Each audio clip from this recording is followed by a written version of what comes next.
Baik, karena udah jam 15.40, kita mulai aja. Selamat sore teman-teman dan kakak-kakak semua.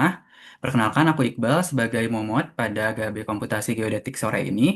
Jadi untuk rangkaiannya dimulai dari pembahasan materi, lalu pembahasan soal UAS KG tahun lalu, dan tanya jawab. Untuk pembahasan materi, kepada kakak-kakak asisten dipersilahkan untuk menyampaikan materinya. Terima kasih.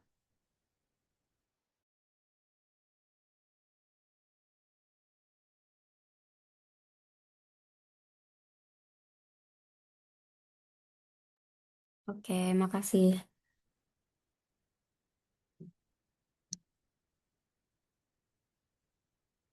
Oke, selamat sore semuanya. Kami dari asisten mata kuliah Komputasi Geodetik pada sore hari ini akan menyampaikan beberapa materi yang mungkin bisa jadi bekal untuk UAS pada hari Senin besok.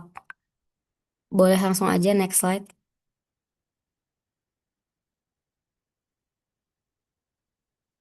Jadi materi yang pertama itu tentang hitung perataan parameter.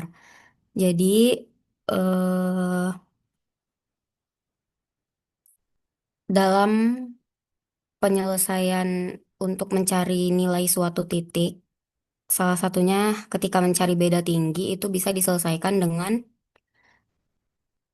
solusi kuadrat terkecil atau least square.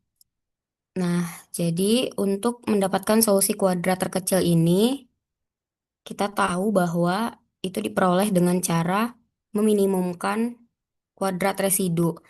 Tetapi pada perataan parameter ini ditambahkan salah satu parameter yang cukup penting yaitu bobot, karena pada pengukuran itu ketelitian tiap pengukuran beda-beda. Jadi bobotnya juga beda-beda. Misalkan pada pengukuran beda tinggi, semakin besar jarak yang ada, itu bobot pengukurannya itu semakin kecil. Nah, bobot di sini itu dilambangkan dengan P. Lalu, seperti yang kita tahu bahwa V itu adalah residu yang rumusnya model matematika atau A dikali X dikurang dengan data pengamatan atau L. Nah, jadi kenapa kemudian hasilnya rumus akhirnya bisa menjadi A transpos PAX sama dengan A transpos PL? Itu karena dari eh, residu tadi yang kemudian diturunkan, di mana untuk meminimumkan kuadratnya itu harus yang diturunkan itu harus sama dengan nol. Jadi kemudian ketika sudah melalui beberapa proses penurunan, itu hasilnya akan menjadi A transpos PAX dikurang A transpos PL sama dengan nol. Kemudian dipindahkan A transpos PL-nya ke ruas kanan, jadi rumus akhirnya A transpos PAX sama dengan A transpos PL. Sementara yang pengen kita cari itu adalah X. Jadi ketika X-nya dibiarkan sendiri pada ruas kiri, itu eh, A transpos PA dipindahkan ke ruas kanan akan menjadi inverse. Seperti rumus matriks ketika suatu komponen dipindahkan ruas itu akan menjadi inverse. Nah, terus selain itu kita juga perlu mencari dari hukum perambatan variansi kovariansi yang diperoleh dari variansi a priori yang dikalikan dengan A transpos PA inverse. Ini gunanya untuk mencari eh, apa variansi dari hasil ukuran kita. Variansinya itu merupakan bagian yang diagonalnya. Boleh next.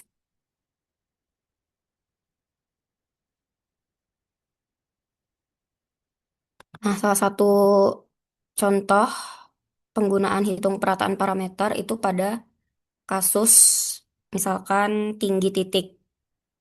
Nah, seperti yang terlihat pada slide, itu pertama kita diberikan data ukuran, terus ada juga data yang akan dicari. Eh, kita bisa menghitung hasil yang diminta atau dalam hal ini titik-titik A, B, C, N itu dengan least square dengan syarat apabila ada ukuran berlebih atau R. Jadi gimana cara nyari R itu dari pengamatan ini ada 1, 2, 3, 4, 5, 6, 7 itu dikurang dengan parameter yang akan dicari. Ada 4 berarti 7 kurang 4 ada 3 berarti itu apa ukuran berlebihnya ada, maksudnya lebih daripada nol. Jadi sehingga ini bisa kita selesaikan dengan hitung perataan parameter. Oke, next.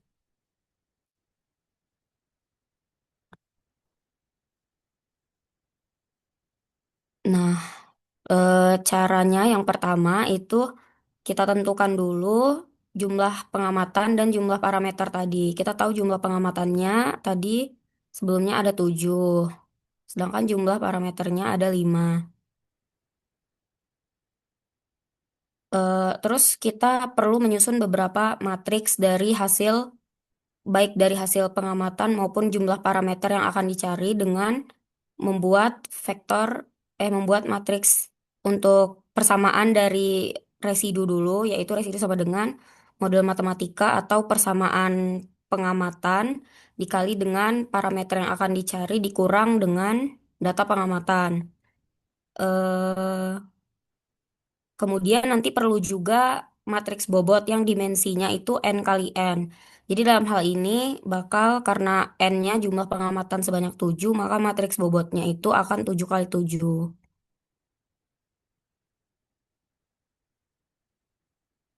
eh Ya boleh next.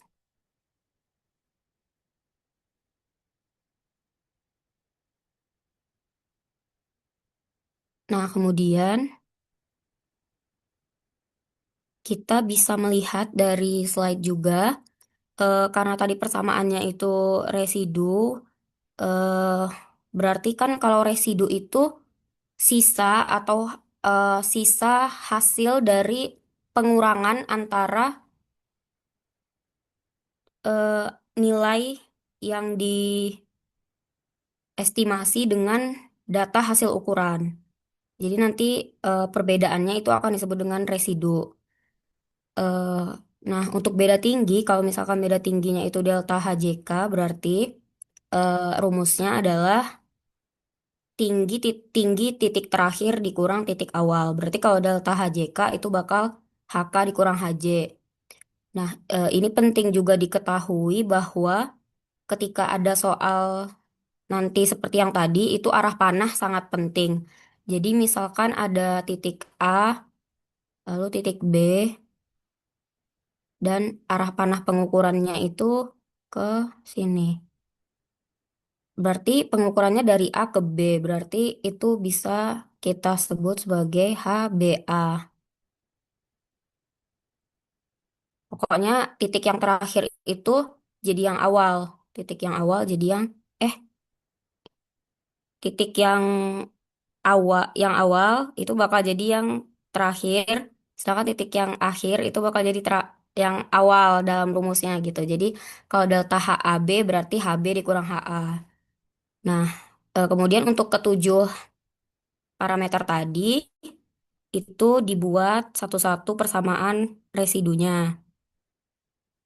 Ini nanti yang bakal jadi modal kita untuk membuat matriks model yaitu AX. Kemudian untuk model pembobotan itu seperti yang sudah dikatakan di awal, pembobotan itu 1/D. Maksudnya di sini bobot itu berbanding terbalik dengan jarak. Semakin panjang jarak, bobot pengukurannya semakin kecil. Bobot pengukuran semakin kecil artinya ketelitian pengukuran itu dianggap lebih kecil daripada bobot yang lebih besar. Next.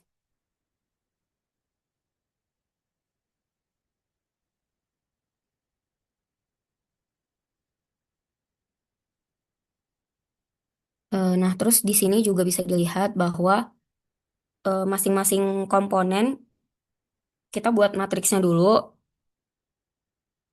Di sini untuk residu itu bisa dilihat residu 1 sampai 7, V1 sampai 7. Terus untuk yang A itu kan tadi A itu kan rumus. kok rumus ini, ukuran matriksnya itu sama dengan M dikali N, di mana M itu adalah jumlah pengamatan dan N jumlah yang akan dicari, parameter yang akan dicari. Nah, eh tadi kan tuh 2, 3, 4, 5, 6, 7, 1, 2, 3, 4. Jadi di sini tuh tiap tiap baris itu mewakili persamaan dan tiap kolom mewakili parameter yang akan dicari. Nah, jadi tadi kan parameter yang akan dicari itu titik tinggi A, B, C, dan N. Berarti setiap satu kolom ini mewakili masing-masing titik. Ini untuk A, ini untuk B, ini untuk C, ini untuk N. Terus dilihat untuk masing-masing persamaan yang udah dibuat di awal, yaitu persamaan residu ini. Coba boleh balik ke slide sebelumnya. Nah, kalau pada slide sebelumnya itu kan, nih ini persamaan satu, kan tadi ada untuk tinggi A, tinggi B, tinggi C, tinggi N. Di sini HA-nya ada, berarti A-nya bernilai satu. Terus tadi kan urutan kedua B, B di sini nggak ada, makanya baris pertama kolom kedua itu nol. Terus lihat C, C-nya juga nggak ada. Karena C-nya nggak ada, diisi nol juga untuk baris pertama kolom ketiga. Terus di sini HN-nya itu ada tapi minus, minus HN. Berarti makanya di sini min satu. Nah, boleh next ke slide selanjutnya. Itulah kenapa di sini A-nya 1, 0, 0, min satu. Jadi asalnya itu dari persamaan residu yang udah dibuat di awal. Jadi kalau nanti ada soal kayak gitu, buat dulu persamaan residunya, baru bisa mengisi A yang 1, 0, min satu ini. Terus kalau untuk X itu simply aja titik yang mau dicari, dan kalau L ini adalah data pengukuran tadi. Nah, bedanya kalau di L ini eh, pada persamaan yang memuat titik yang diketahui itu juga harus ditambahkan ke L. Misalkan, boleh balik ke slide sebelumnya. Nah, pada persamaan satu ini tuh semua titiknya itu nggak diketahui kan. HA nggak diketahui, HN nggak diketahui. Jadi L-nya itu murni dari eh, data pengamatan yang delta HNA aja. Sementara pada persamaan kedua itu HM diketahui. Boleh balik ke slide sebelumnya lagi. Nah, HM-nya itu diketahui. Jadi ketika suatu parameter diketahui, dia harus ditambahkan sebagai konstanta di L tadi. Boleh next ke slide selanjutnya lagi.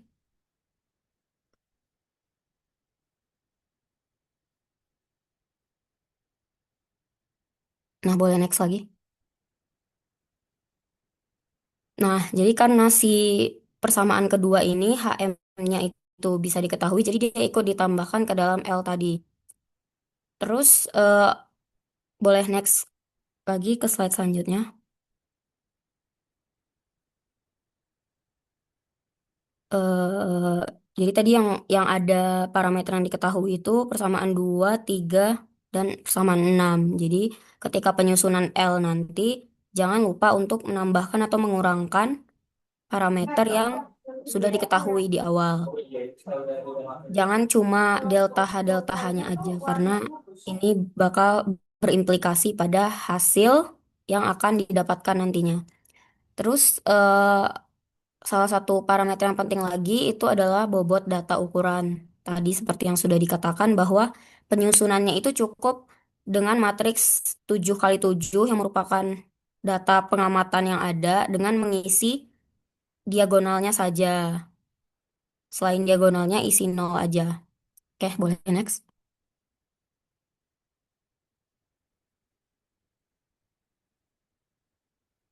Nah, setelah dicari tiap parameter yang ada, itu nanti baru kita bisa memasukkan ke dalam rumus yang di awal sudah kita state tadi, yaitu untuk mencari X-nya adalah A transpose PA inverse dikalikan dengan A transpose PL.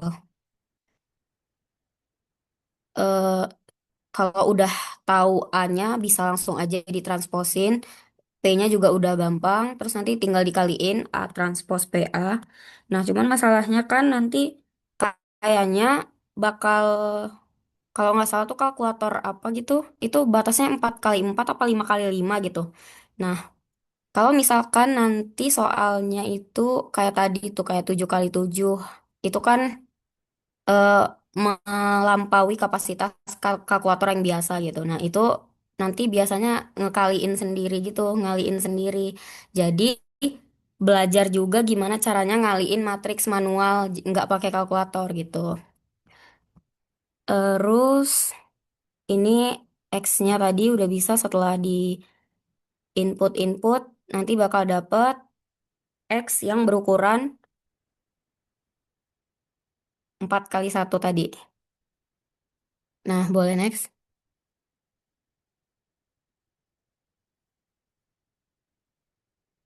Ya, ini cara mengestimasinya tadi bisa di enter aja dari matriks AX dikurang L yang udah kita dapat sebelumnya. Terus untuk estimasi variansi kovariansi ini tuh sebenarnya variansi ini tuh berguna untuk menyatakan data pengukuran kita itu plus minusnya berapa, atau plus minus di sini tuh artinya kita seberapa pasti data pengukuran itu atau ketelitiannya berapa. Jadi diperlukan estimasi variansi kovariansi tadi dengan cara variansi sigma nol kuadratnya dikalikan AT A transpose PA inverse. Nah, sigma XX ini dapat dilihat pada slide, tapi dalam menyatakan ketelitian yang kita highlight itu yang ininya aja, yang diagonalnya aja. Karena kalau yang bukan diagonal itu namanya kovariansi. Jadi kovariansi ini bergunanya untuk melihat hubungan antara dua parameter. Misalkan kalau sigma HA HB dia melihat hubungan antara HA dan HB-nya. Sementara kalau kita ingin melihat ketelitian ukuran itu dari diagonal yang ada pada matriks sigma XX. Jadi misalkan ini adalah sigma HA kuadrat. Nah, berarti untuk mencari ketelitian dari ukuran HA kita itu adalah, kan ini masih sigma HA kuadrat. Itu kita harus akarin dulu biar kita dapat hasil ketelitian dari HA kita. Jadi kalau kita udah dapat ini semua, nanti kita bisa state hasil kita dengan HA plus minus sekian, HB plus minus sekian, begitu. Boleh next?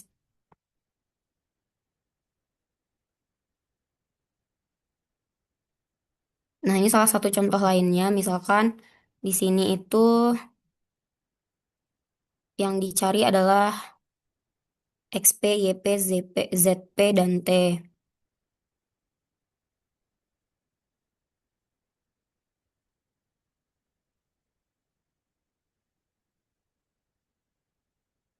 eh Boleh next?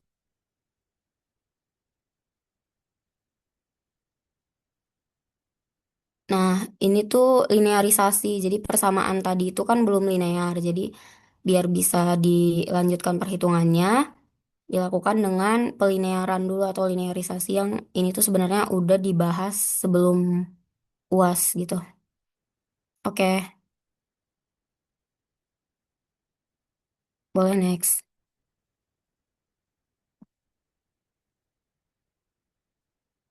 Oke, boleh next aja ke slide selanjutnya.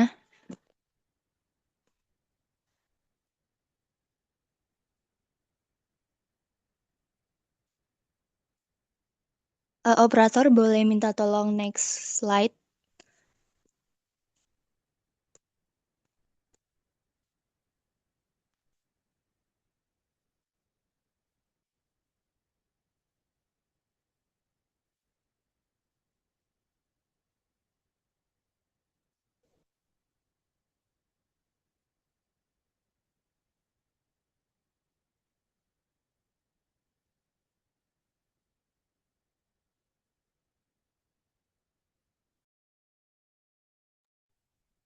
Sepertinya ada kendala jaringan, mungkin kita tunggu terlebih dahulu. Oke. Oke, terima kasih operator. Maaf atas kendalanya. Oke, kita lanjutkan buat materi selanjutnya, masuk ke matriks variansi kovariansi. Nah, jadi gini, kalian kan pasti udah tahu kan kalau misalnya dihitung perataan least square, kita nyari nilai parameter, misalnya koordinat titik-titik yang kita ukur. Nah, setelah dapat hasilnya, kita nggak bisa langsung puas, karena kita perlu tahu seberapa teliti sih hasil itu. Nah, itulah fungsi dari matriks variansi kovariansi ini. Nah, matriks ini tuh menyimpan dua informasi, yaitu ketelitian tiap parameter dan korelasi antar parameter satu sama lain. Nah, sekarang kita lihat ke rumusnya di sebelah kanan itu. Oh iya, tapi sebelum di rumusnya, kita perlu tahu nih urutannya tuh gimana sih step by stepnya biar dapetin si matriks variansi kovariansi ini. Kita pertama bisa hitung si parameter dulu, kemudian lanjut ke hitung vektor residu. Setelah hitung vektor residu, kita hitung a posteriori, kemudian baru nih kita bisa dapetin matriks variansi kovariansi. Nah, kita bahas satu-satu ya. Di bagian kanan itu kan kita melakukan hitung parameter. Nah, itu komponennya tuh ada matriks desain atau matriks A. Nah, kemudian juga dikaliin sama matriks bobot. Nah, rumus-rumusnya seperti yang tertera di slide. Kemudian untuk mencari vektor residu itu sederhananya merupakan selisih antara nilai yang diprediksi model dengan nilai yang beneran diukur di lapangan gitu. Nah, kenapa sih harus ada residu? Karena setiap pengukuran itu nggak ada yang sempurna gitu ya, guys. Jadi kayak selalu ada kesalahan acak. Nah, dari si residu inilah nanti kita bisa pakai buat ngitung kualitas perataannya. Nah, kemudian lanjut ke variansi a posteriorinya itu. Nah, itu tuh kalau misal kita breakdown komponennya, itu yang pembilangnya itu merupakan jumlah kuadrat dari residu dikalikan bobot, kemudian dibagi degree of freedom atau derajat kebebasan. Itu merupakan jumlah pengamatan dikurangin jumlah parameter yang dicari. Nah, ini kan artinya kita dalam hitung perataan itu kita harus ada ukuran lebih ya. Kalau misalkan nggak ada, itu kita nggak bisa melakukan hitung perataan. Kayak gitu. Nah, setelah itu diperoleh, kita baru bisa menghitung variansi kovariansi dengan rumus yang ada di sebelah kiri itu. Nah, bisa dilihat yang matriks yang di dalam kurung itu yang transpose dari matriks A dikalikan bobot dikali matriks A itu kan udah kita peroleh ya di perhitungan parameter yang X tadi. Nah, itu tinggal kita kaliin aja sama perhitungan kita yang a posteriorinya itu. Nah, perlu diingat di sini eh, elemen diagonal itu merupakan variansi yang mencerminkan ketelitian tiap parameter. Kemudian yang off diagonal itu kovariansi. Itu me- meinikan korelasi antara parameter I dan J. Dan perlu diingat juga kalau misalkan perkalian itu tuh selalu simetris ya bentuknya. Karena misalkan nih kita ada tiga parameter, berarti kan ada tiga titik. Nah, berarti kan kita ada parameter. Ada X1, Y1, X2, Y2, sama X3, Y3. Ini kita kaliin aja, kayak kaliin baris dan kolom buat ngasilin si eh, ini yang diagonal sama off diagonal itu. Nah, atau enggak kalian bisa pakai alternatif lain juga buat estimasi menggunakan a priori. Tadi kan kita pakai a posteriori. Sekarang kita pakai a priori. Nah, ini tuh bisa kita lakuin tanpa menunggu hasil perataan. Jadi kita rumusnya itu tinggal substitusi nilai P bobotnya itu pakai sigma pengukuran itu aja. Jadi gitu. Bisa next.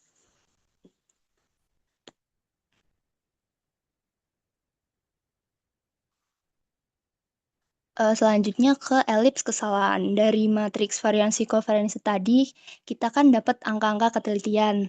Nah, tapi angka doang tuh susah divisualisasikan kan? Makanya kita representasikan ketelitian posisi tiap titik dalam bentuk elips di bidang dua dimensi. Jadi analoginya tuh kayak gini. Bayangin kalian kan ngukur satu titik yang sama panjang 1000 kali. Nggak akan pernah kan hasilnya tuh tepat sama semua. Pasti ada kayak sebaran-sebaran gitu. Nah, kalau sebaran itu digambarin di bidang XY, bentuknya tuh elips, bukan lingkaran. Karena ketelitian arah XY itu biasanya beda-beda. Nah, Oh ya, nah tadi kan dari nilai yang matriks diagonal tadi yang variansi kovariansi, kita ambil 3 titik untuk jadi input si elips kesalahan ini. Nah, yang titik pertama itu mewakili diagonal yang dari X-nya. Kemudian yang kedua itu dari diagonal yang mewakili Y. Nah, terus yang titik ketiganya itu buat mewakili dari off diagonalnya. Nah, bisa kalian lihat.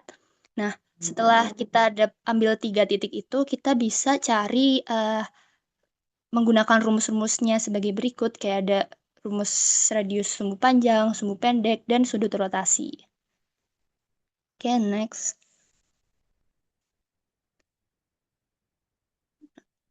Lalu sebelum masuk ke uji statistik kita bahas dulu gambaran besarnya melalui uji data pengukuran.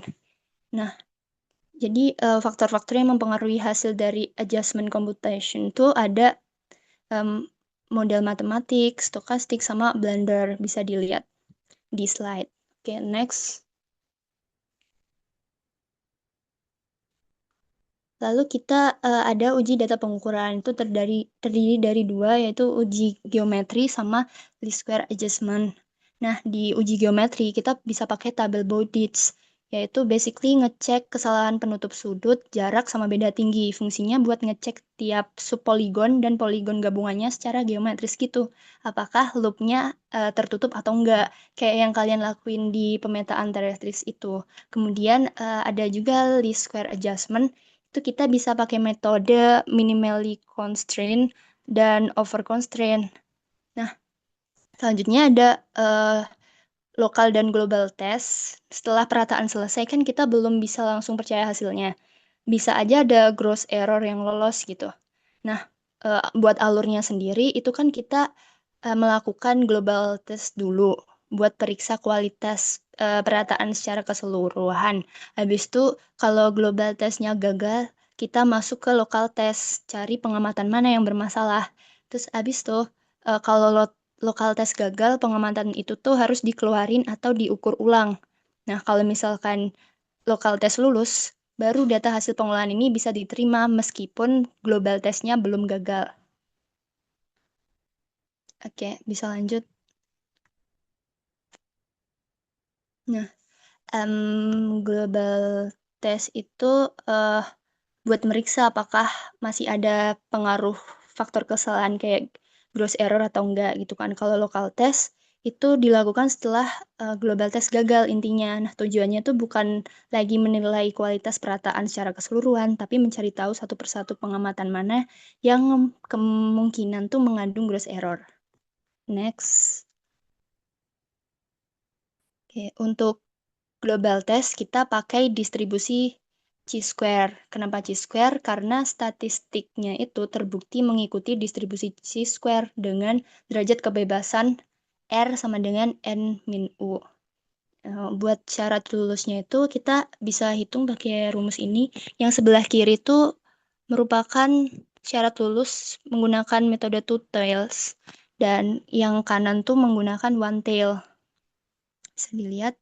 Nah, buat derajat kebebasannya itu kayak tadi ya, nilai yang parameternya dicari dikurangin dikurangin pengukuran. Kemudian eh, kalau misalkan a posteriornya dalam rentang kritis, H0-nya itu tidak ditolak, lanjut ke variansi kovariansi dan elips kesalahan. Tapi kalau misalkan a posteriornya di luar rentang kritis, H0-nya ditolak, terus ada gross error, terus masuk ke local test, kayak gitu.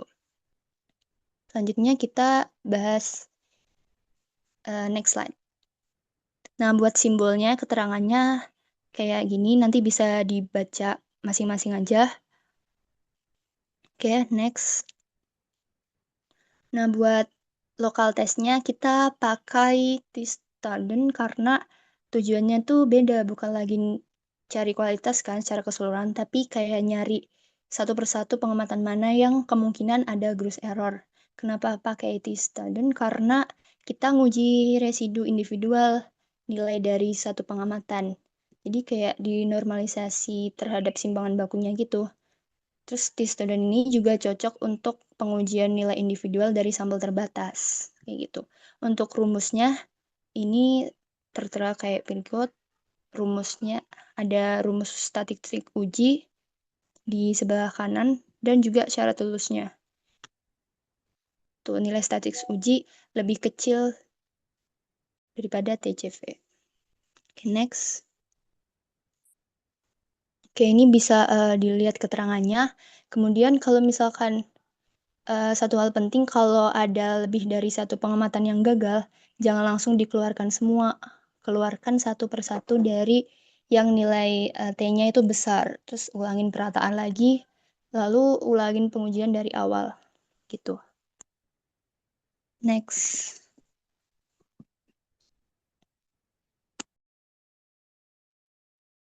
Oke, ini sebenarnya bakal dijelasin dulu tentang HP bersyarat dan kombinasi ya. Tapi karena Larissa masih di perjalanan, jadi kita bakal lompat dulu ke regresi linear sebentar.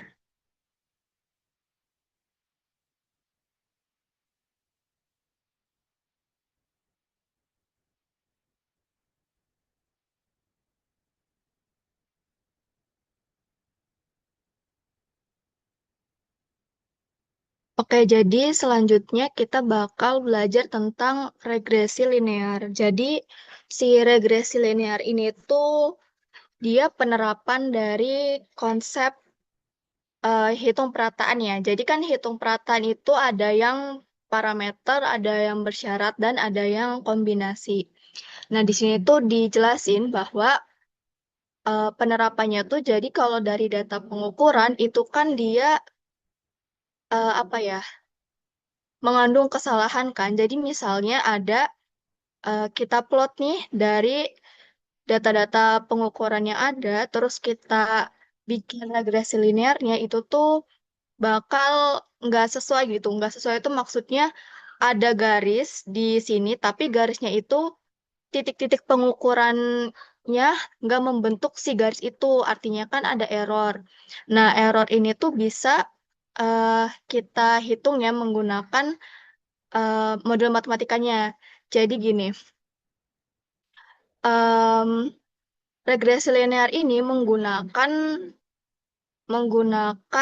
least square karena garis yang dibentuk itu merupakan garis yang memiliki residu paling kecil. Jadi kalau misalnya kita hitung dari garis model matematika ini ke setiap titik-titik pengukuran, ini tuh harusnya merupakan residu yang paling kecil. Itu penerapan least square, perataan parameter di regresi linear gitu. Nah, di sini juga bisa dilihat ya, kalau rumus regresi linear itu kan ya sama dengan AX plus B.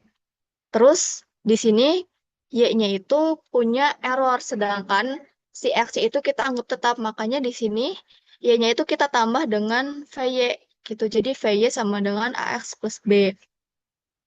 Itu kita lanjut dulu ya. Nah, di sini dijelasin bahwa hitung perataan yang pakai parameter itu data Y-nya dianggap punya kesalahan, sedangkan X-nya itu dianggap udah benar gitu. Jadi kita nggak mengoreksi nilai X-nya.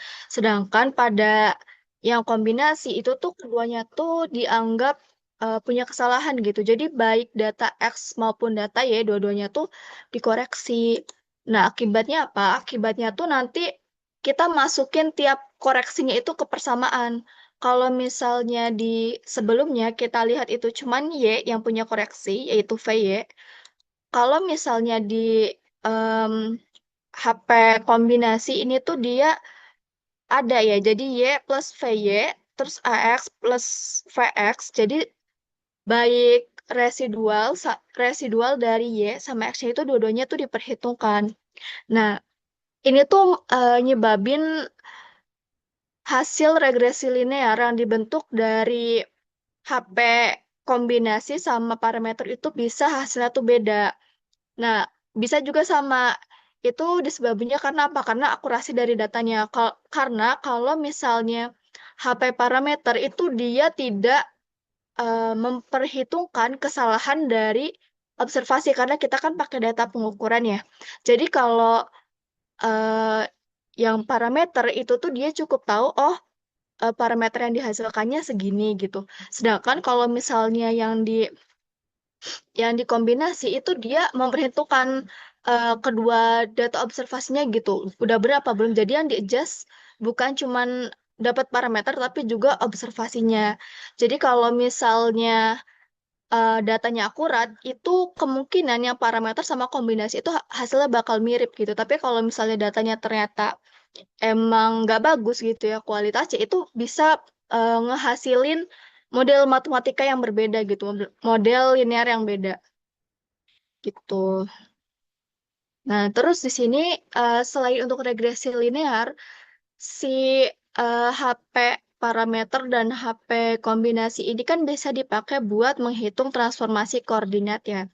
Mungkin agak review dulu kalau transformasi koordinat itu mengubah satu titik dari suatu sistem koordinat ke sistem koordinat lain. Kalau di sini contohnya itu, misalnya ada titik A yang dia tuh dari YA, XA, dan misalnya dia mau ditransformasi gitu ya ke jadi Q sama P. Nah, jadi si titik ini tuh bakal punya dua koordinat gitu kan.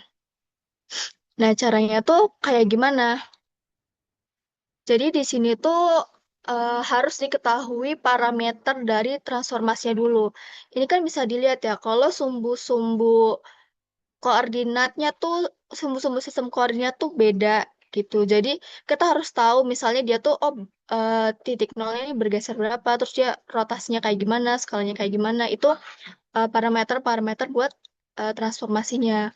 Terus selain itu, kita juga perlu yang namanya titik sekutu. Titik sekutu itu titik yang dia punya nilai nih di koordinat A sama B. Jadi misalnya kita mau ngetransformasiin dari sistem koordinat A ke sistem koordinat B, itu kita harus punya titik yang dia tuh punya nilai di sistem koordinat A sama punya nilai di sistem koordinat B. Dan karena di sini itu ada 4 parameter ya yang perlu kita tentukan, makanya kita perlu minimal punya 2 pasang titik. Karena 2 pasang titik itu kan berarti X1 Y1, X2 Y2 itu kan ada 4 ya. Nah, itu bisa membentuk 4 persamaan yang jadi minimal gitu lah untuk menyelesaikan atau menentukan 4 parameter ini.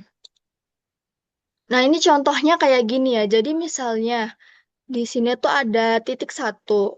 Titik satunya tuh X1, Y1, dan misalnya ini di koordinat XY sama di koordinat PQ ya.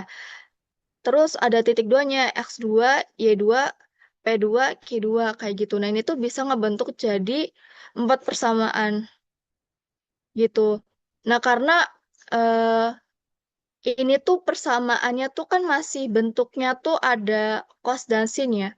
Untuk eh, perhitungan itu kita harus ubah dia ke linear dulu. Kalian juga kan pas awal ngitung apa sih, ngitung list square itu kan ada linearisasi ya, ini juga dibentuk linear, makanya bentuknya tuh diubah jadi kayak gini. Tapi eh, misalnya kita udah dapet sama B sama teks itu kan kita bisa nentuin ya nanti nilai S-nya tuh berapa dan nilai eh, apa ini sudut rotasinya tuh berapa gitu. Terus ini jadi kan tadi kita mungkin itu bakal dibahas lebih rinci ya sama Larissa mengenai hitung perataan parameter sama hitung perataan kombinasi. Nah, kalau di sini tuh, seperti yang udah dijelasin, kalau misalnya hitung perataan parameter itu dia outputnya adalah parameter-parameter tertentu gitu ya. Kayak tadi misalnya kita dapat parameter buat menghitung transformasinya, atau misalnya kita bakal punya parameter kayak koordinat. Koordinat sih biasanya ya kalau kita list square. Kita punya titik satu, kita mau nyari koordinat titik dua gitu kan. Itu bisa pakai parameter. Karena tadi eh, yang regresi linear pun kalau kita lihat, nah ini kan parameter ya. A sama B yang kita tentuin itu kan parameter. Nah ini tuh bisa diselesain karena sama aja ya tadi regresi linear juga pakai prinsipnya least square. Bisa langsung aja nih pakai rumusnya X sama dengan rumus least square ini. Gitu. Nanti kalau misalnya udah dapat nilai parameternya, kita bisa cari nilai residunya berapa gitu. Karena kan nilai residu A udah diketahui, X udah diketahui, dan L udah diketahui ya. Terus berikutnya ini tuh eh, kalau kita pakai yang kombinasi. Jadi kalau kombinasi tuh dia lebih kompleks ya, karena dia memperhitungkan semua residual. Jadi matriks yang digunakan pun dia bakal lebih banyak. Ada AX sama BF. Jadi kalau AX tuh sama ya, kayak tadi dia koefisien A sama B-nya, X-nya itu parameternya, dan BV ini dia tuh residualnya. Jadi koefisien residualnya itu berapa gitu, itu dimasukin ke nilai B, dan vektor residualnya berapa gitu. Nah, perbedaannya itu kalau misalnya kita pakai pH, pH, hitung perataan HP parameter, itu dia bakal ngehasilin outputnya tuh kan parameter-parameter ya. Kalau misalnya kombinasi, itu selain kita dapat parameter, kita juga mengoreksi nilai observasi yang kita pakai gitu.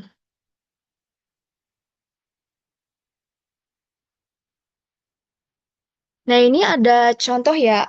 Ini aku nggak tahu kalau di kelas saya, tapi kemarin di kelas Pak W tuh sempat dibahas mengenai transformasi koordinat yang pakai conform. Jadi di sini mungkin aku akan nge-review sedikit gitu. Jadi di sini kan ada 6 titik. Ini tuh titik apa ya? Titik sekutu, titik common. Nah, ini ada nilainya 6 titik. Ini koordinat di sistem koordinat pertama itu dia nilainya X1 dan Y1. Sedangkan di sistem koordinat yang kedua nilainya itu X2 Y2. Kita kan berarti mau mentransformasi eh, koordinat ya. Nah, di sini tuh kita bakal pakai 4 parameter conform. Ini persamaannya udah ada, dan parameter yang kita cari itu A, B, C, D. Nah, di sini tuh kita bakal ngitung pakai HP parameter. Nah, jadi eh, di sini yang paling mudah untuk kita tentukan ya terlebih dahulu, itu matriks X-nya udah tentu, karena kan ini parameter yang dicari ya. Jadi kalian bisa langsung tentuin, oh ya berarti ada 4 A, B, C, D ini. Terus, habis itu, kalian bisa tentuin matriks desainnya, matriks A-nya. Karena kita kan ada 4 parameter ya. Di sini tuh bakal ada eh, 12. Ada 12. Ada 12. Jadi karena ini kan ada 6 titik dan punya dua, apa ya namanya, X sama Y kan. Nah, jadi bakal ada 12. Ini tuh buat nilai A, ini nilai A, ini nilai X1, ini nilai X2, ini C, ini D. Jadi kita tinggal nyesuaiin aja supaya ngebentuk persamaan kayak gini gitu. Sebenarnya bisa kalian tuh tinggal masukin dulu aja nilainya. Nanti biar di sini tuh bikin matriks desainnya lebih mudah gitu. Jadi di sini nilai titik X1 1765,132 sama Y1 ini dimasukin ke sini. Terus habis itu di sini dilihat persamaannya itu kan satu ya, maksudnya di sini nggak ada nilai apapun kan. Di sini ada X1, ini ada Y1. Kalau di C itu kan nggak ada nilai apapun kan. Berarti kita tulis aja satu si koefisiennya itu. Terus kalau buat D, karena di sini di persamaan X2D-nya itu nggak ada, kita taruh 0 gitu. Nah, berikutnya, ini kan persamaan yang X ya. Terus yang bawahnya kita yang Y-nya. Y2. Ini A, B, D. Nah, Y1 berapa? Kita masukin lagi nanti Y1, X1, ke sini Y1, X1. Terus nanti kita masukin C-nya, karena C-nya nggak ada, 0. Terus ini 1 gitu. Kayak gitu. Nah, kita lakuin terus-menerus. Ini kan X2Y2 yang pertama ya. Nanti ini titik pertama, lanjut lagi titik kedua, terus titik ketiga, titik keempat, titik kelima, dan titik keenam. Itu bakal kebentuk si matriks desainnya gitu. Terus kita juga punya nih, mungkin biasanya kita ini pakainya B ya. Matriks B-nya itu kita ambil dari si matriks ini. Matriks yang X2-nya kita kan mau ubah ke X2 ya. Kita ambil nilai yang ininya, kita masukin ke sini, terus kita langsung pakai least square aja, pakai yang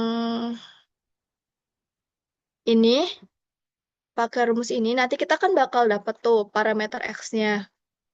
Nah, dapatlah kita nilai A-nya berapa, B-nya berapa, C-nya berapa, D-nya berapa. Ini mohon maaf ya kalau misalnya perhitungannya ada yang keliru. Ini intinya yang disimak itu cara pengerjaannya.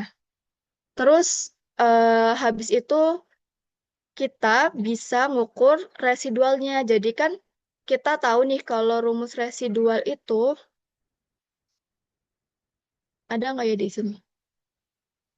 Rumus residual itu kan V sama dengan AX min B ya.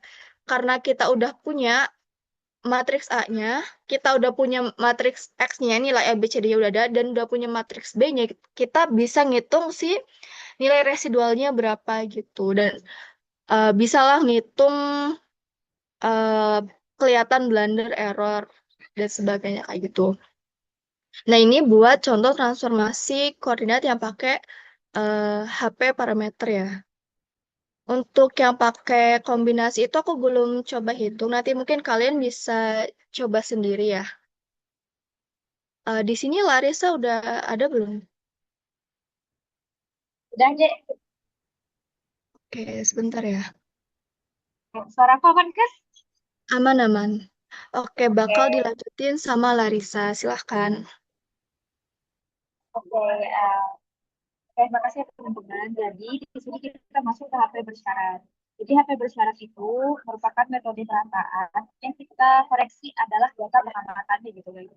Jadi, tujuannya itu apa? Agar data kita tersebut memenuhi syarat-syarat tertentu gitu. Nah, jadi untuk bentuk ilmunya sendiri itu ada B, P plus W sama dengan nol gitu ya. Suaranya Nah, B hilang itu lah. adalah, iya gitu. Oke, bentar ya. Putus-putus. Eh, nah, nah. eh, Sebenarnya nggak oh, hilang, cuman mendem gitu loh. kalau gini aman nggak? Nah, ya. Oke. Jadi HP bersyarat itu tuh metode perataan, di mana data pengamatannya kita koreksi gitu. Tujuannya agar memenuhi syarat-syarat tertentu. Nah, untuk bentuk umumnya sendiri itu ada BP plus W sama dengan nol. Di mana B itu tuh matriks koefisien syarat, sedangkan P-nya residu atau koreksi pengamatan, dan W-nya itu adalah kesalahan penutup. Nah, untuk P itu sendiri merupakan matriks bobot. Gitu. Nah, next slide. Jadi itu untuk langkah-langkahnya bisa dilihat di PPT yang tertampil. Tolong next slide. Oke.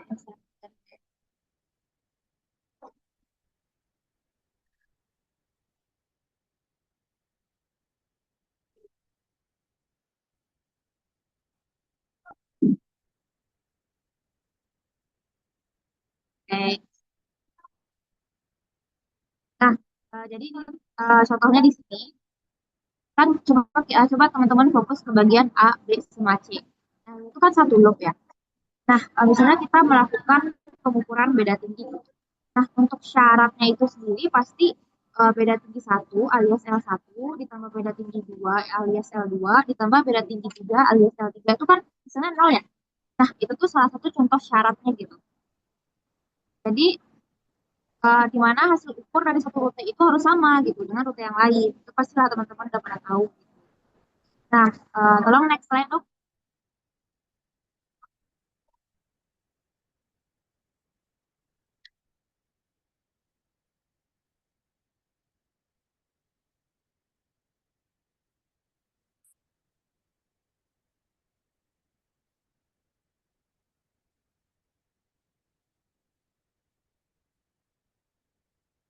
Nah, oke. Nah, jadi kita masuk ke tahap perhitungannya. Jadi di sini kita harus cari tahu dulu gitu. R-nya berapa? Nah, R itu kan teman-teman tahu sendiri ya. Hasil pengamatan kurang nilai minimal parameter yang diperlukan. Jadi di sini kan pengukuran kita ada 5, di mana L1, L2, L3, L4, L5. Dengan yang parameter yang minimal kita butuhkan adalah 3. Nah, berarti kita punya 2 gitu. Nah, karena kita punya ukuran lebihnya 2, maka kita memilih 2 persamaan untuk syarat independennya. Nah, untuk syaratnya sendiri, bisa tolong next slide dong.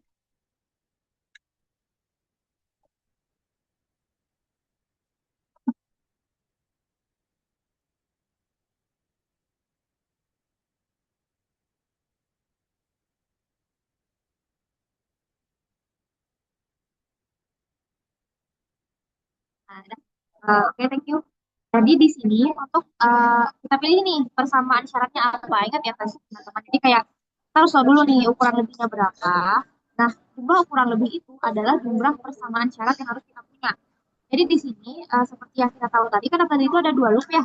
Nah, untuk loop pertama, untuk pengukurannya kita mulai dari A gitu. Misal minus L1 dikurang L2 plus L3.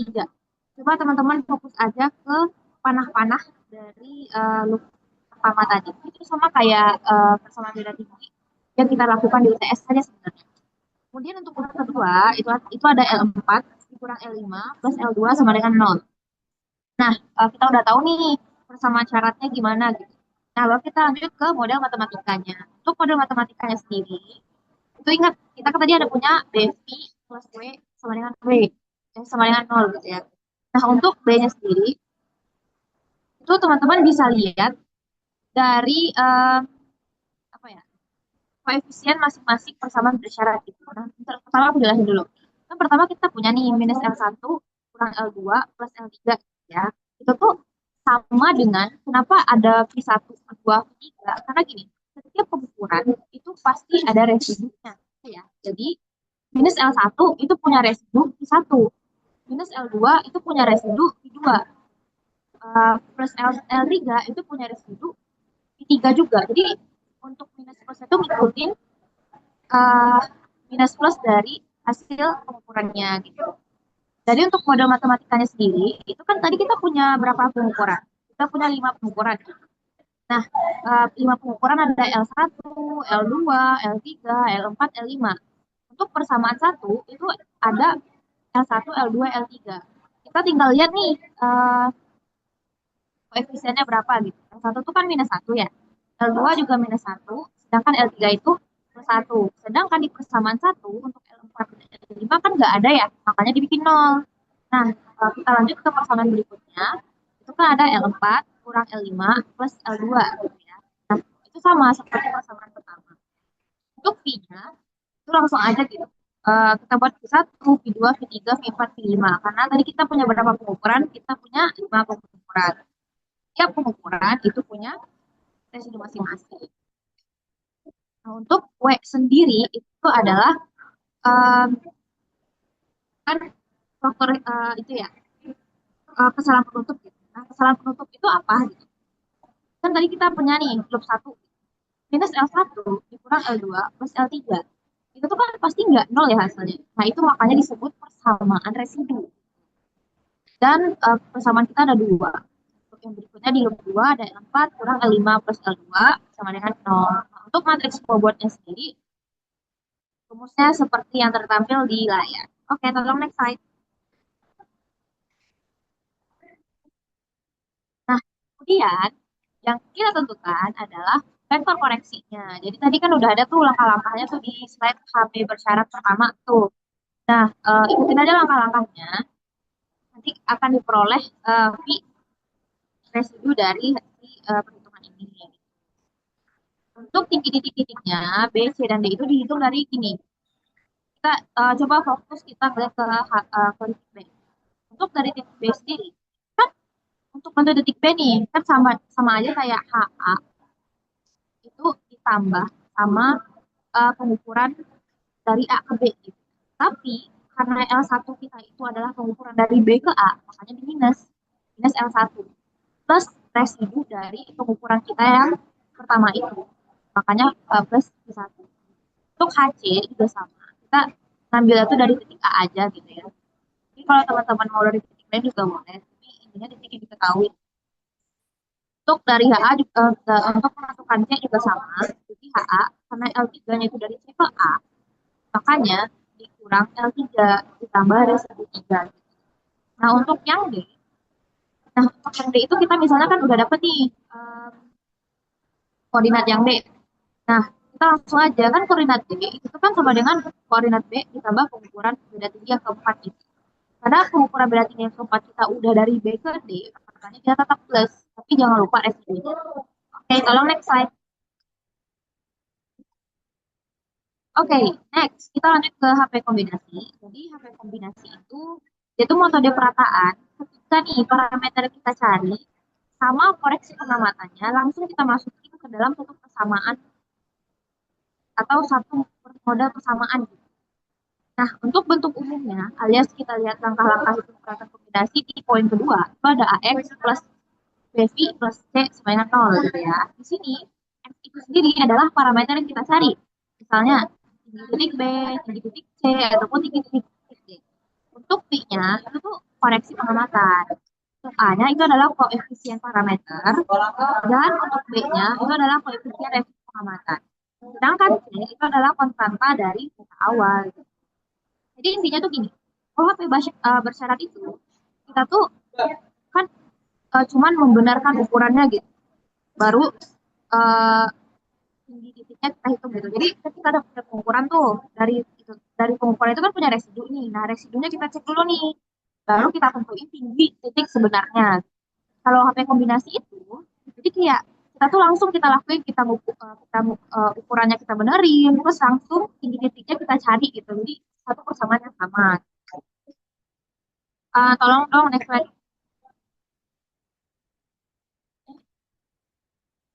Oke, thank you. Nah, jadi di sini kita lihat ya, ada di soal salah satu contoh soalnya. Pertama, kita akan nentuin dulu untuk model mata. Jangan lupa tulis model matematikanya. Di mana AX plus BI plus D sama dengan 0. Itu adalah eh, model yang bakal pakai sampai akhir, guys. Kemudian kita harus tentu ini jumlah pengamatannya berapa. Jumlah pengamatannya kan ada 5 tuh. L1, L2, L3, L4, L5. Untuk parameter yang kita cari, itu ada 3, di mana HD, HC, dan HD. Untuk ukuran lebih sendiri, seperti biasa, itu adalah jumlah pengamatan, dikurangi jumlah parameter yang kita cari. Kemudian, untuk cek, itu adalah jumlah kondisi atau persamaan kombinasi. Di mana C itu adalah R plus U, alias ukuran lebih ditambah dengan parameter yang dicari. Ukuran lebihnya ada berapa? Ada 2. Sedangkan parameter yang dicarinya ada 3. Jadi 2 plus 3 sama dengan 5. Tolong next slide aja. Nah, pertama, kita akan menentukan persamaan bersyarat. Untuk persamaan bersyaratnya sendiri, itu kan kita udah tahu tadi ya, di mana minus L1 plus L4 kurang L5 plus L3. Kemudian untuk persamaan bersyarat yang kedua itu adalah minus L1 dikurang L2 plus L3. Jangan lupa untuk jumlah persamaan bersyarat itu sama dengan jumlah uh, parameter lebih. Kemudian kita hitung persamaan parameternya, di mana HA plus dikurang HB itu kan sama dengan L1. HA dikurang HC sama dengan L3, dan HA dikurang HD sama dengan L1 kurang L4. Ya persamaannya nggak jauh-jauh beda lah dari cara pengukuran kita ketika sebelum UTS itu. Oke, kalau next slide.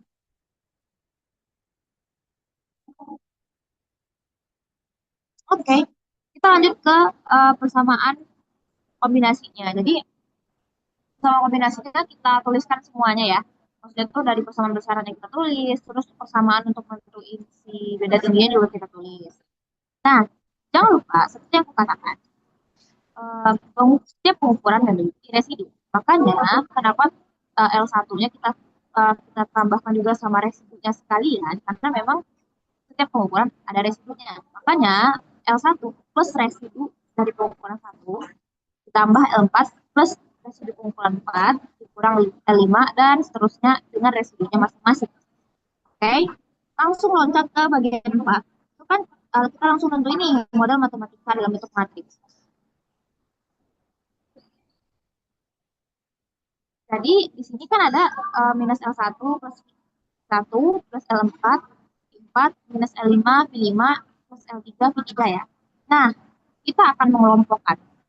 Untuk A sendiri, itu adalah koefisien untuk parameter yang kita cari. Untuk parameter yang kita cari, itu ada HB, ada HC, ada HD. Untuk persamaan pertama nih teman-teman, ada nggak di situ persamaan yang menyinggung HB, HC, HD? Nggak ada kan? Di situ tuh semuanya adalah L1, L4, L5, L3. Maka kita tulis 0 di uh, baris pertama. Di matriks A itu 000 kan. Next kita lanjut ke persamaan 2. Persamaan 2 itu kan dia bahasa tuh minus L1, minus L2, plus L3. Nggak ada di situ HB, HC, HD. Makanya juga kita tulis 000. Untuk persamaan 3, nah untuk persamaan 3 sendiri, itu kan ada ya si antara maksudnya tuh hal yang kita cari di situ apa? HB, HC, HD. Di situ ada kan eh, koefisien dari yang kita cari gitu. Nah, di sini ada HA minus L1 plus I1 dikurang HB. Jadi langsung aja seperti uh, persamaan ketika UTS kemarin gitu. Langsung aja minus 1, 0 dan 0 gitu. Karena di sini kan yang akan kita cari itu kan minus B-nya ya teman-teman. Makanya jadinya minus 1 gitu. Kemudian untuk persamaan yang berikutnya ada HA minus berapa persamaannya? Nah, HA minus L1 persamaan 4 ya. HA minus L3 plus V3 dikurang HC. Di situ kan kita tahu ya, kalau di situ ada HB minus HC dengan HD-nya 0 di situ. Di situ HB dan HD-nya nggak ada. Di situ cuma ada HC. HC-nya juga berapa? Minus 1 gitu. Jangan lupa ya, untuk kolom masing-masing dari matriks A itu, kolom pertama itu adalah untuk koefisien dari B, kolom kedua itu koefisien C, dan kolom ketiga itu untuk koefisien D. Next untuk persamaan yang kelima, itu kan teman-teman bisa lihat tuh di situ tuh cuma ada D di sana ya, dan juga minus 1. Makanya hasil dari matriks A-nya seperti itu. Untuk matriks X-nya ya apa yang kita cari yaitu HB, HC, dan HD. Untuk persamaan B, itu untuk persamaan B. Nah, kita langsung aja kalau ke persamaan B mah kita lihat untuk persamaan vektor bersyaratnya gitu. Di situ kan ada minus L1. Nah, L2-nya kan nggak ada ya, makanya 0. Terus L3-nya ada kan, L4-nya ada, dan L5-nya ada minus 1 gitu. Jadi untuk matriks P ya sesuaikan aja sama persamaan bersyaratnya gitu. Kemudian untuk P itu kan faktor residu ya. Ada berapa pengukuran kita tadi ada 5, maka juga ada 5 residunya. Untuk C-nya sendiri itu tuh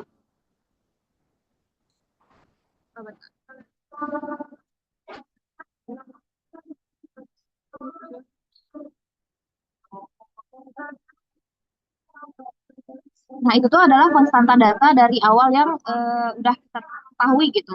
Kan kita udah cari ya yang di awal data-data seperti pengukuran beda tinggi di sebelum tes. Oke, kalau next.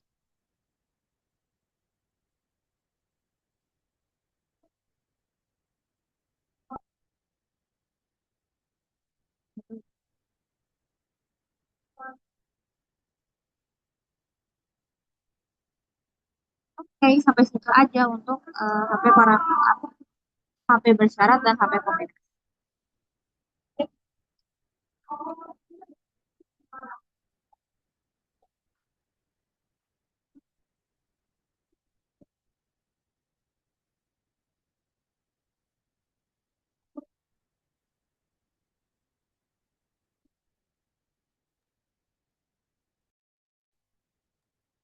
Baik, untuk selanjutnya boleh dilanjut ke pembahasan soal UAS KG yang tahun lalu, Kak.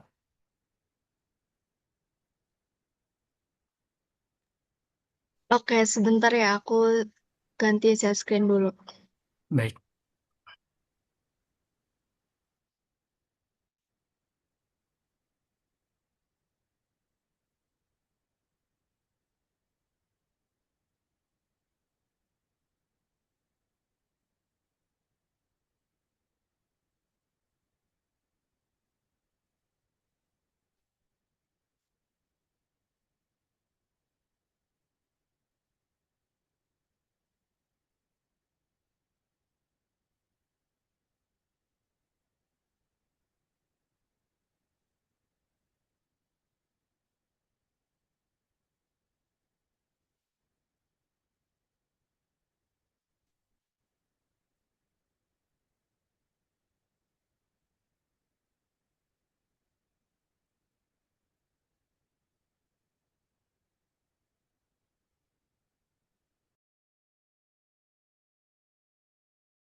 Udah kelihatan belum ya?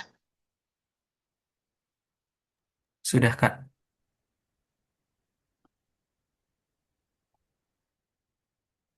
Bisa di zoom in gak Zizah?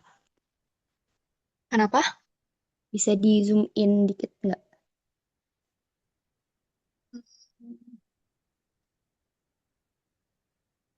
Gini Zoom ya. in. Nah, oke teman-teman, kita akan ngebahas latihan soal tahun lalu. Semoga teman-teman masih pada fokus ya.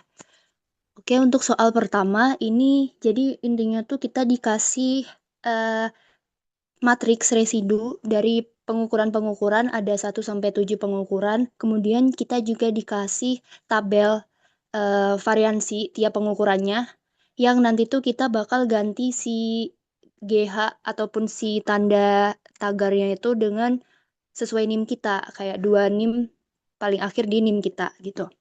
Oke, langsung aja buat poin A, kita diminta untuk menguraikan atau menganalisis gimana sih kalau misalkan uji global tuh ditolak, cara kita tuh buat memperbaiki dahulu gitu komponen yang jadi prioritas buat apa ya diperbaikin gitu berdasarkan komponen residunya.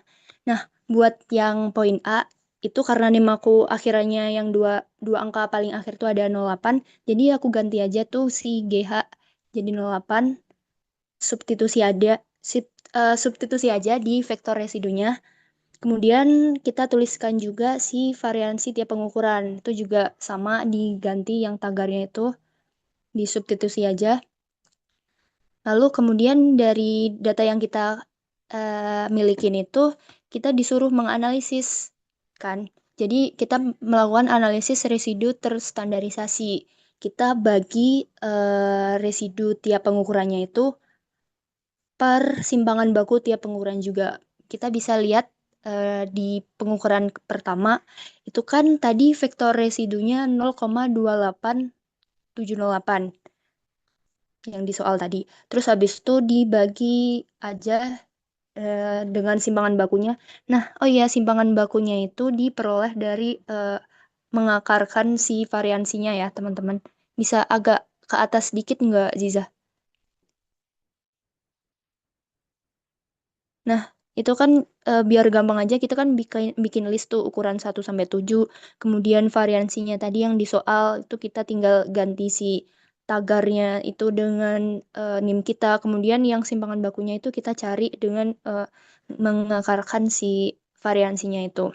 Nah, ketemu kan. Jadi buat residu terstandarisasi tiap pengukurannya 1 sampai 7 itu masing-masing kayak gitu, guys. Kayak tuh. Nah, buat jawabannya, jadi prioritas perbaikan dilihat dari residu terstandarisasi itu paling besar. Yang pertama tuh ada hasil perhitungan yang pengukuran keempat, terus 5, 1, dan seterusnya gitu. Oke, lanjut yang buat poin B. Di poin B tuh soalnya agak ambigu ya guys, soalnya kayak nggak cuman disebutin gini, pengukuran 1 sampai 7 merupakan pengukuran trilaterasi dengan masing-masing variansi ukuran sebesar lihat di tabel. Nah, yaudah kayak tinggal substitusi aja. Itu kayaknya soalnya kayak cacat gitu nggak sih? Nah, terus langsung aja lanjut ke poin C. Itu kita disuruh hitung matriks bobot W. Nah, untuk rumusnya itu sama aja ya, kayak sama aja satu per variansinya. Jadi bisa kita hitung dari variansi yang tadi kita ada di soal, yang kita peroleh di soal, tuh bisa langsung dihitung satu per variansinya. Jadi misalkan pengukuran pertama itu satu dibagi variansinya yaitu 1,208 kayak gitu diperoleh. Diperoleh sebagai berikut dari pengukuran 1 sampai 7. Oke, jelas ya sampai sini. Jadi lanjut. Nah, kita modelkan aja tuh si matriks bobotnya. Nah, kita isi diagonal matriksnya itu dengan em, yang kita peroleh, nilai yang kita peroleh tadi dari matriks bobot satu per variansi tadi. Nah, itu buat pengukuran pertama itu ada di kolom satu baris pertama. Nah, pengukuran kedua juga baris kedua kolom kedua dan seterusnya sampai baris ketujuh kolom ketujuh. Oke, next. Selanjutnya kita disuruh mencari variansi a posteriori. Nah, rumusnya kayak yang tadi dijelasin pas di materi, itu ada vektor apa sih namanya? Vektor residu, transpos dari vektor residu dikalikan bobot dikalikan vektor residu per derajat kebebasan, yaitu jumlah pengamatan dikurangin jumlah parameter yang dicari gitu kan. Nah, karena kita pengamatannya tadi tuh ada 7 7 pengukuran.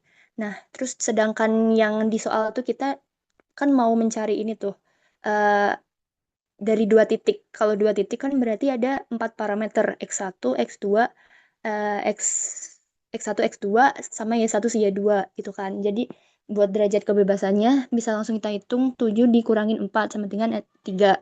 Nah, sedangkan di pembilangnya si itu tadi yang transpose dari vektor residu dikali bobot dikali vektor residu itu tuh merupakan jumlah kuadrat residu dikali bobot. Jadi bisa sama aja kita tulis itu jumlah atau sigma dari seluruh pengukuran itu dari hasil vektor residunya dikuadratin habis itu dikalikan matriks bobotnya. Nah, kalau kalian lihat di list ini, itu kan ada pengukuran 1 sampai 7 tuh. Kita bisa langsung peroleh dari perkalian si vektor residu sama si matriks bobotnya tadi. Jadi 0,557647 agak ke bawah jejak. Nah, itu itu hasil dari si pembilangnya itu. Kemudian karena si penyebut sama pembilangnya udah ketemu, kita substitusi aja ke rumus variansi variansi a posteriori ke bawah lagi ya. Jadi tinggal substitusi aja tuh 0,557647 per 3. Jadi 0,1853 gitu. Oke, bisa dilanjut.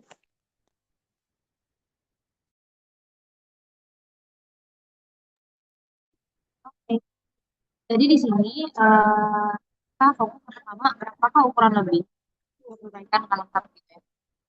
Nah, jadi kita harus tahu nih, ukuran lebih itu kan itu adalah jumlah ukuran dikurangi jumlah parameter yang dicari.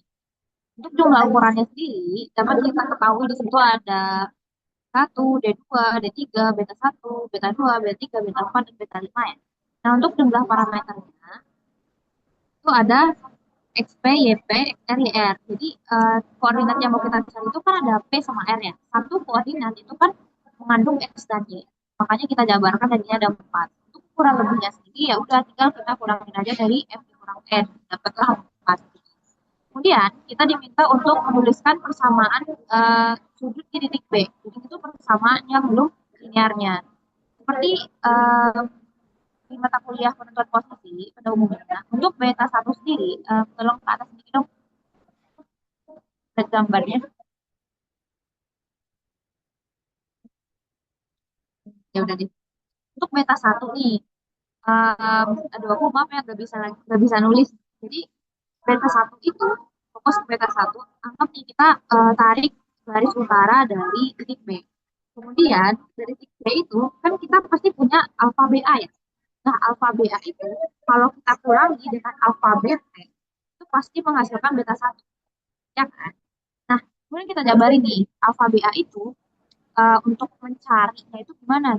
Ya udah dengan tan inverse dikurang eh, tan inverse itu sendiri di mana XA dikurang XB per YA dikurang YB.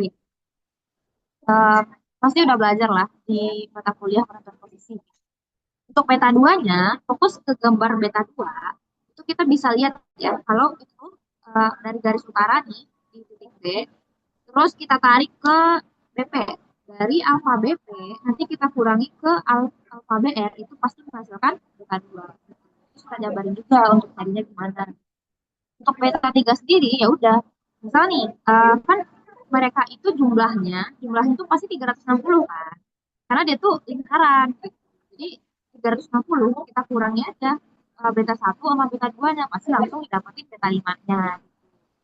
Next, kita lanjut ke bagian yang B, yaitu kan persamaan dari yang B kita linearkan kita tadi gitu ya. Nah, untuk persamaan linear sendiri, jangan lupa menggunakan rumus kalkulus yang ada di TPB.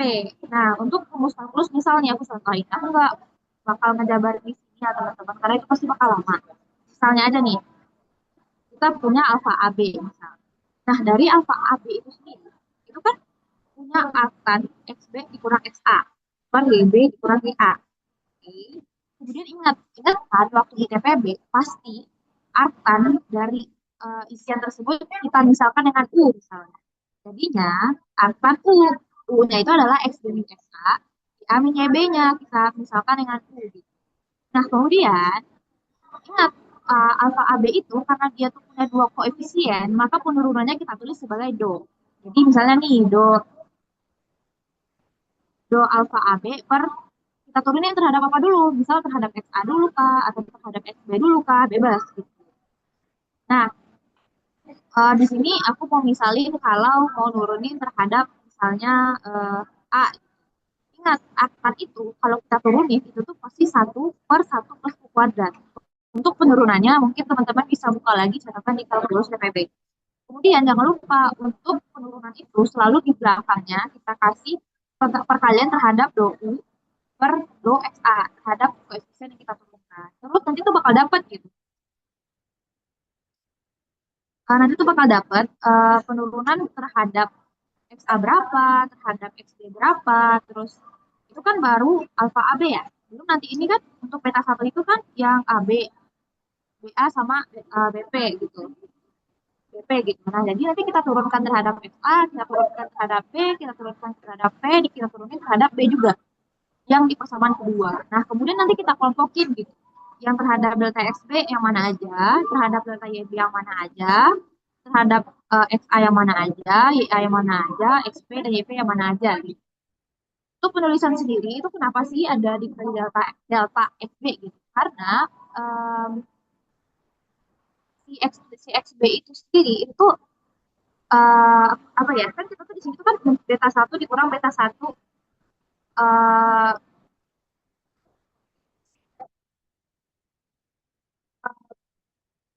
itu yang ada tanda bulat itu kan yang sesuatu yang belum belum pasti gitu ya. Nah, untuk perbedaannya sendiri itu angkanya kecil banget. Makanya terhadap penurunan ini tuh XB, YB, XA, XP itu juga ditulis delta karena nilai mereka tuh diasumsikan sangat kecil sekali. Nah, kemudian kita udah tahu nih untuk koordinat A dan B itu sudah diketahui. Makanya kita tulis sebagai 0. Karena koordinatnya udah paten nih, jadi kayak delta mereka ya pasti 0 kan, karena mereka koordinatnya udah paten, kecuali yang P. Yang P itu kan masih kita cari nih, masih belum diketahui nih. Jadi karena belum diketahui, pasti ada uh, residunya di situ. Gitu. Oke, tolong next ke bawah.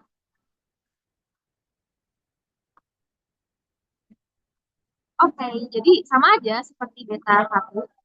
Beta 2 juga gitu. Beta 2 dikurang beta 2 derajat gitu. Nah, nanti kita turunkan terhadap masing-masing koefisien ya. Yang pertama kan ada alfa BP dikurang alfa BR. Gitu ya.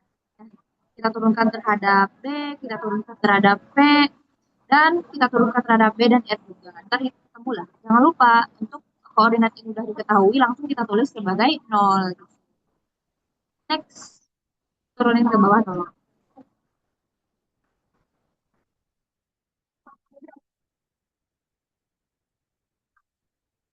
Lagi, oke. Yang sampai beta 3. Nah, untuk beta 3 sendiri, jadi dia tuh kan cuma 360 derajat ya. Kita kurangi terhadap beta 1 dan beta 2. Nah, ini tuh kan sama-sama belum koordinat patennya lah, alias sama-sama belum lagi kita linearisasikan. Makanya 360 derajat kita kurangi beta 1 dikurang beta 1 derajat, terus kemudian kita kurangi dengan beta 2 dikurang beta 2 derajat. Jadi derajat di sini tuh maksudnya itu kayak ini tuh sama-sama persamaan yang kita telah linearkan. Makanya nanti udah kita tinggal substitusi aja persamaan-persamaan yang udah kita dapetin. Oke, selesai.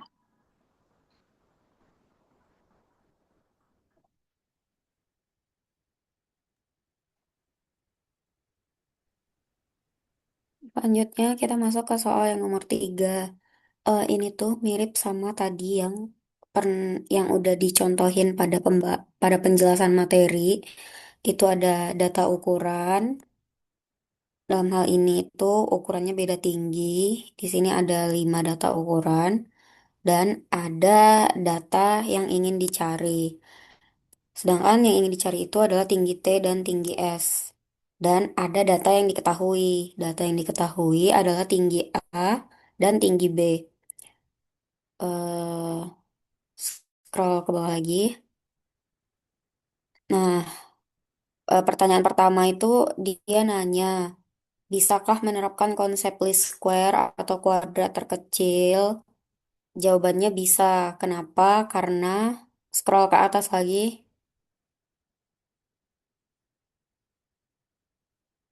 Karena ukuran beda tingginya itu ada 5 H1 sampai H5. Sementara titik yang mau dicari cuma dua, yaitu T dan S. Jadi ada ukuran lebih. Ukuran lebihnya 5 dikurangin 2 jadi 3. Karena ada ukuran lebih, makanya bisa digunakan least square dalam mencari nilai T dan S. Boleh scroll ke bawah lagi. Terus susun persamaan-persamaan. Bagian B itu persamaan pengamatannya. Nah, persamaan pengamatan itu pertama kali tentukan dulu ukuran matriksnya. Boleh scroll terus ke bagian penyelesaiannya. Nah, tentukan dulu ukuran matriksnya, yaitu parameter ukuran dikali parameter yang dicari. Karena tadi ukurannya ada 5 dan parameter yang dicari ada 2, berarti ukuran A-nya itu bakal 5 kali 2. Lalu untuk ukuran A tadi itu baris itu mewakili tiap persamaan, sedangkan kolom itu mewakili titik yang dicari. Jadi kolom pertama itu mewakili tinggi S atau HS, sedangkan kolom kedua itu mewakili tinggi T atau HT. Nah, persamaannya itu bisa dilihat di sebelah kiri, di mana H1 sama dengan eh, HS dikurang HA. Berarti kalau HS dikurang HA itu penyebutannya adalah delta delta HAS. Boleh, kenapa delta HAS? Boleh scroll ke atas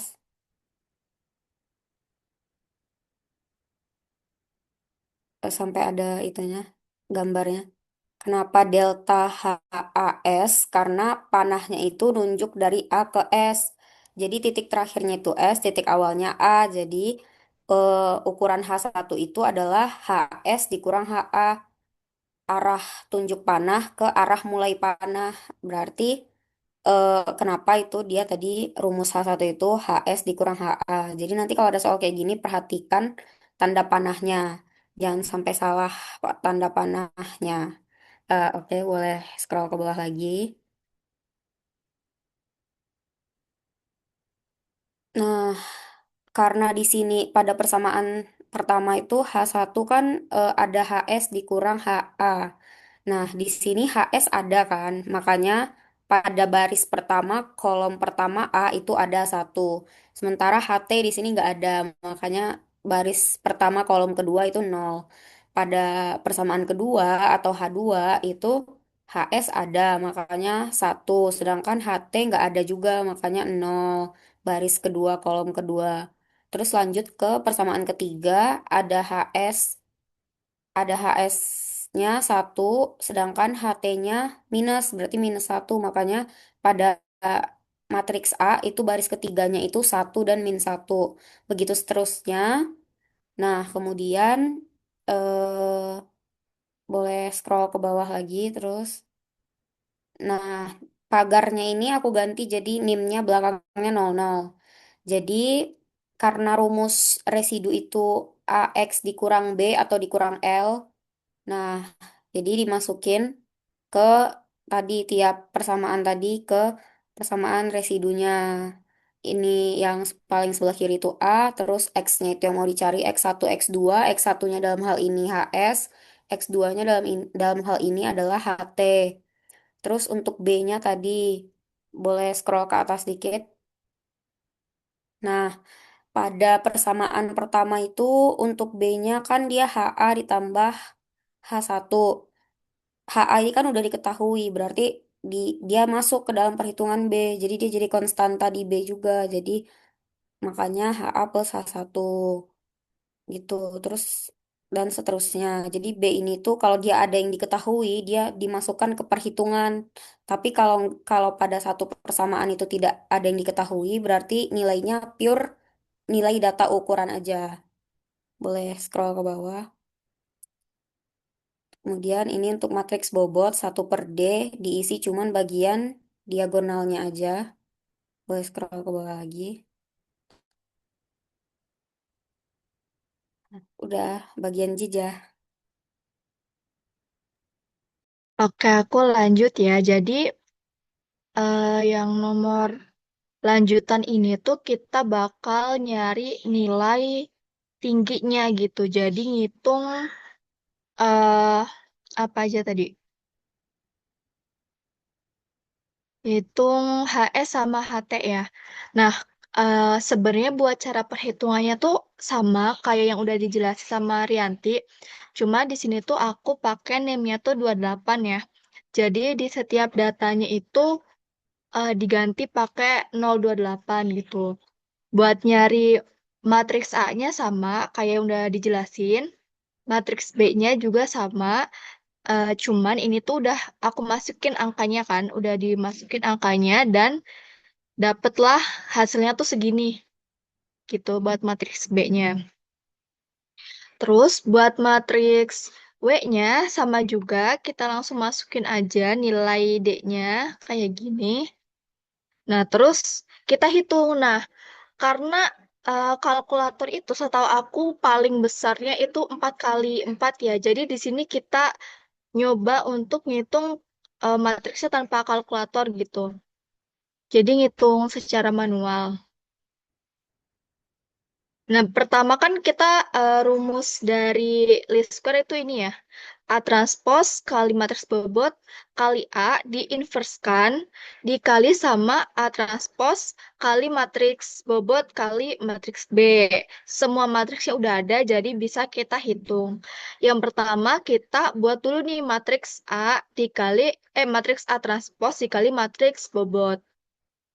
Kita tulis dulu, ini ada matriks A transposnya, terus ini matriks bobot, dan lakuin perkalian matriks biasa, terus kita dapatlah ini nilai A transpos kali W-nya. Terus hasil ini kita kaliin lagi sama matriks A. Nah, dapatlah ini ya matriksnya gitu.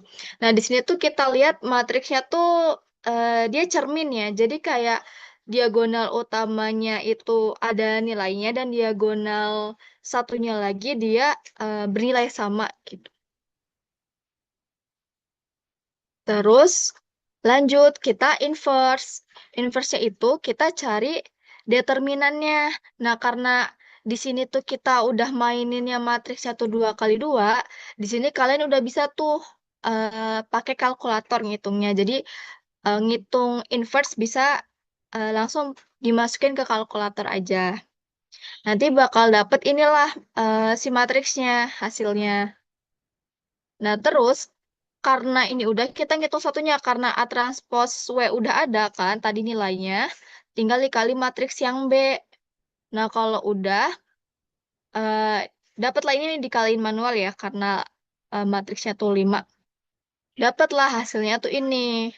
Nah, kalau udah kita langsung gabungin aja matriks 2 kali 2 dikaliin matriks 2 kali 1. Nah, jadinya kan matriks 2 kali 1 ya ini bisa langsung kalian pakai kalkulator dan didapatlah tuh nilainya segini. Jadi nilai ini adalah si HS sama HT-nya. Itu udah dapet. Berikutnya kita bakal ini tuh soalnya tuh buat tahap-tahap untuk mencari apa ya disebutnya tuh ketidakpastian. Sebentar aku lihat dulu.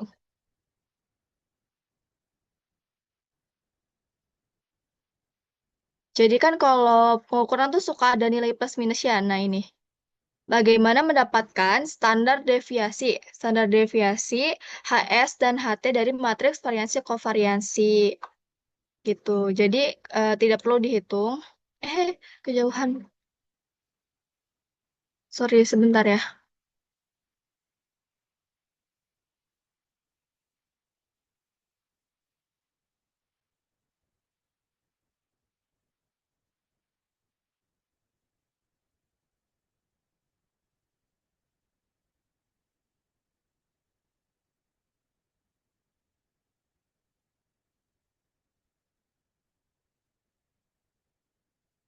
Nah ini.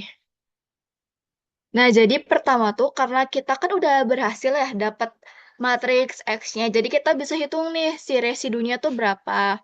Residunya didapetin dari AX min B. Dah, dapet tuh residu.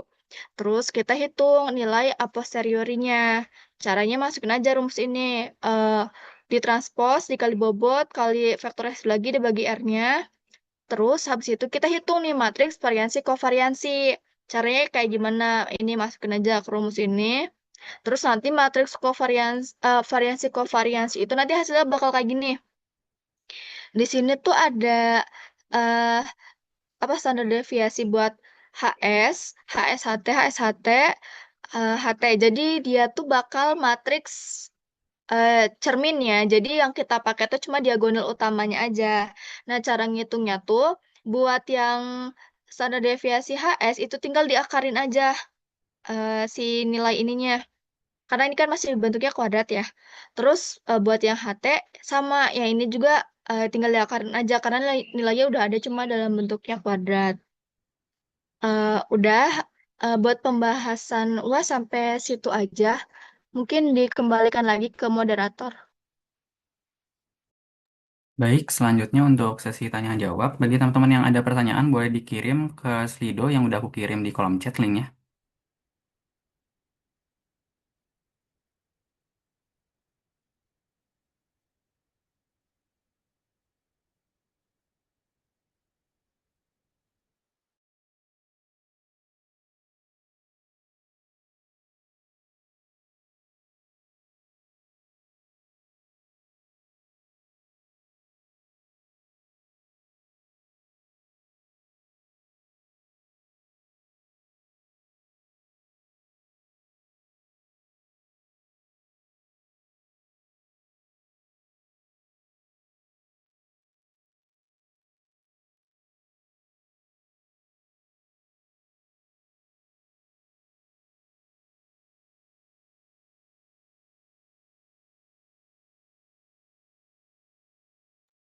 Ini langsung dijawab aja atau gimana ya? Ya, boleh langsung dijawab aja, Kak. Oke. Mungkin ini aku bakal jawab nanti teman-teman asisten lain bisa nambahin ya. eh Kalau buat penurunan yang linearisasi tuh kalau langsung nulis hasil penurunan akhirnya aja aman nggak ya? Eh Tergantung yang kalau ini aku juga nggak bisa pastiin ya. Mungkin nanti bisa yang lain ngasih tahu. Tapi kalau menurut aku lebih baik linearisasi itu kan dia dari penurunan ya. Penurunannya yang nggak ditulis tuh nggak apa-apa, tapi per stepnya gitu. Jangan jangan langsung hasilnya, tapi misalnya eh apa ya tahap-tahapnya dari yang awalnya nih yang masukin nilai observasinya dulu berapa, terus dan itu nanti dihilangin, terus nanti eh jadi delta X dan hasilnya kayak gimana. Jadi nggak langsung hasil gitu. Tapi kalau penurunannya nggak dimasukin tuh setahu aku aman aja gitu. Eh soal nomor 1 tahun 22. Aduh ini nanti mungkin aku cari dulu ya. PPT bakal di-share kok. Yang lain mungkin ada yang mau nambahin.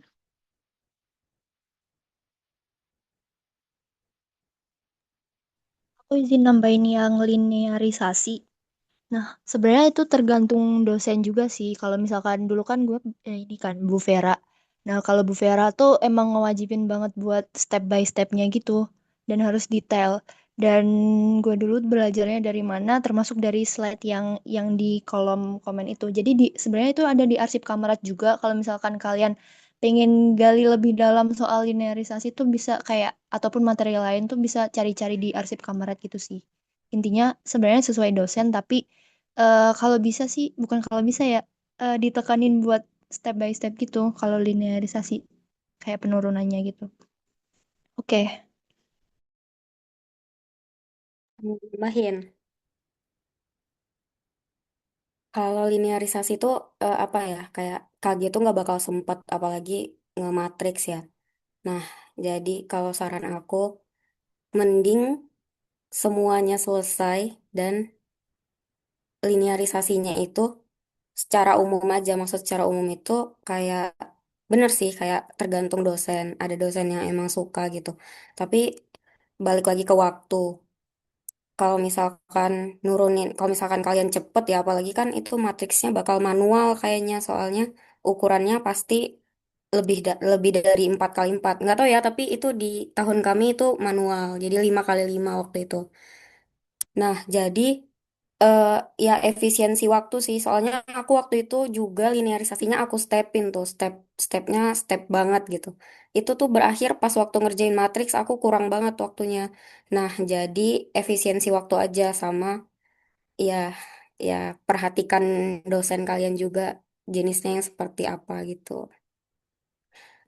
Kalau misalkan nggak mau yang step banget itu kalau menurut aku sih nggak apa-apa ya, cuman kayak jelasin aja contoh satu gitu, misalkan eh, cara nyari XA atau YA-nya, terus nanti sebutin gitu cara penurunannya itu gimana. Nah udah itu buat jadi contoh untuk ke yang lainnya aja, selanjutnya udah langsung aja masuk ke persamaannya gitu. Jadi minimal kalian udah nunjukin kalau kalian paham ini tuh dari sini ke sini penurunannya, karena kan biasanya XAYA-nya udah dapet kan waktu diturunin. Nanti pasti parameter yang lain kayak XBYB juga pas dilinearisasi ya sama-sama aja rumusnya kan. Jadi kayak gitu sih. Waktu sih KG ini. Soalnya nggak sempet.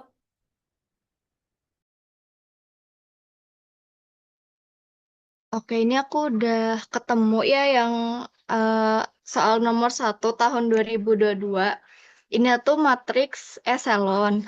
Nah, kalau eh, pas dulu tuh ini masuknya ke sebelum UTS gitu. Jadi habis UTS tuh nggak ada. Tapi kalau di kalian nggak tahu gimana.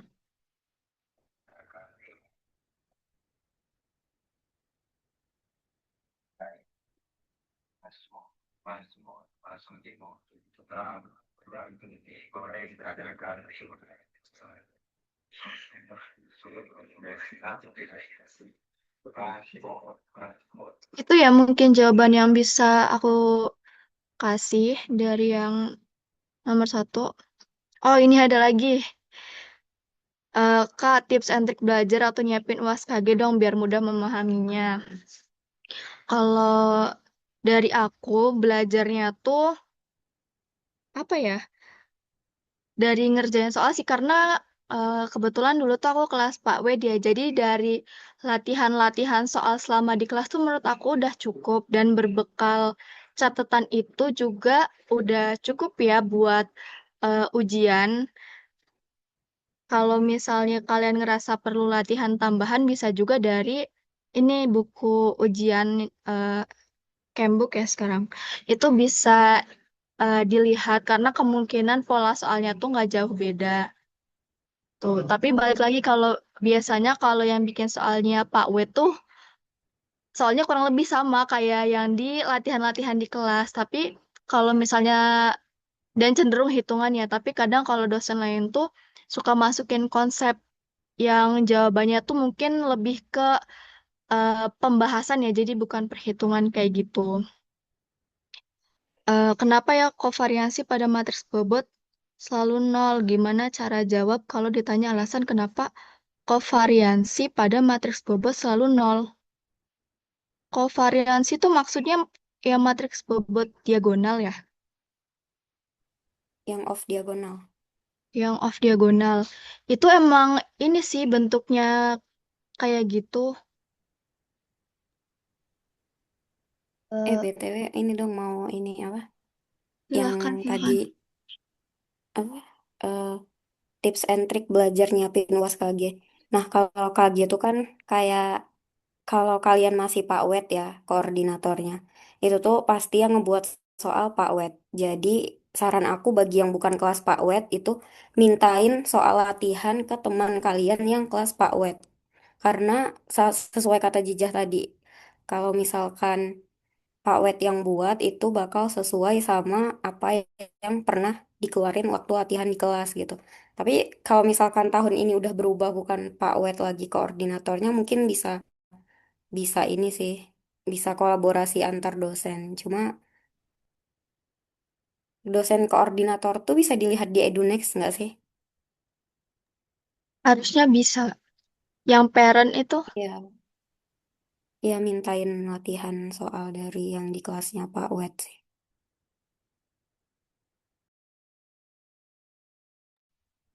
yang ini bisa bantu jawab nggak, Ti? Kenapa kovariansi matriks bawah selalu nol?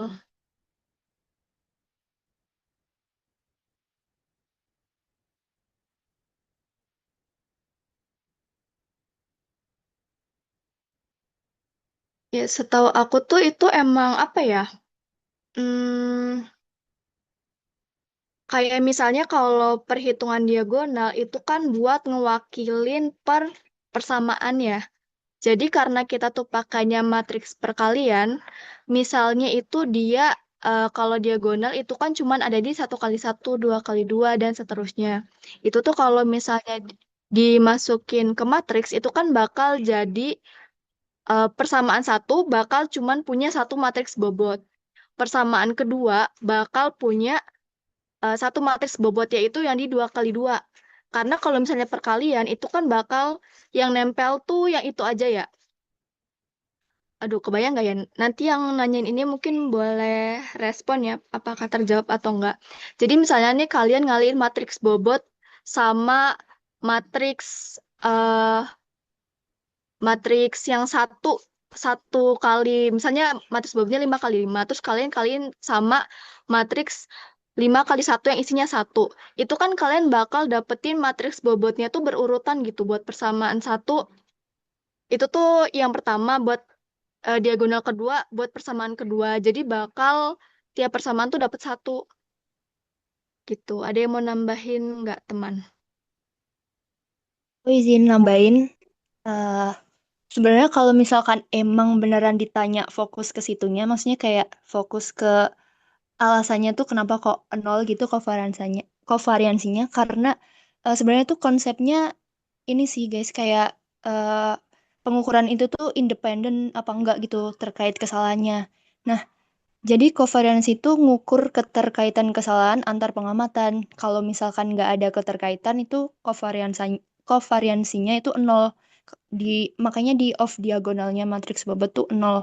Nah, kalau misalkan di case-nya kapan bisa keterkaitan tuh itu tuh misalnya pas kalian ngukur pakai satu alat yang sama tanpa riset. Nah, itu tuh biasanya pengukuran kedua dan selanjutnya itu kena pengaruh dari pengukuran pertama. Jadi kalau misalkan emang ditanyain itu pakai konsep yang ini aja karena pengukurannya itu independen sehingga kesalahannya satu sama lain itu juga independen setiap pengukurannya gitu.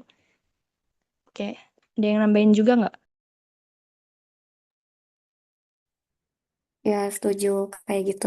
Karena kan yang on diagonal itu berarti eh, ketelitian punya dia sendiri. Nah, jadi kita kan adanya matriks bobot ini buat tahu masing-masing pengukuran itu diri dia sendiri itu punya ketelitian berapa. Makanya on diagonalnya ada. Sementara karena kita tidak memandang korelasi antar dua parameter pada penentuan matriks bobot, makanya off diagonal atau kovariansinya dianggap nol karena memang tujuan dari matriks bobot ini memang untuk melihat dia secara sendiri dan ketelitian dia secara sendiri gitu.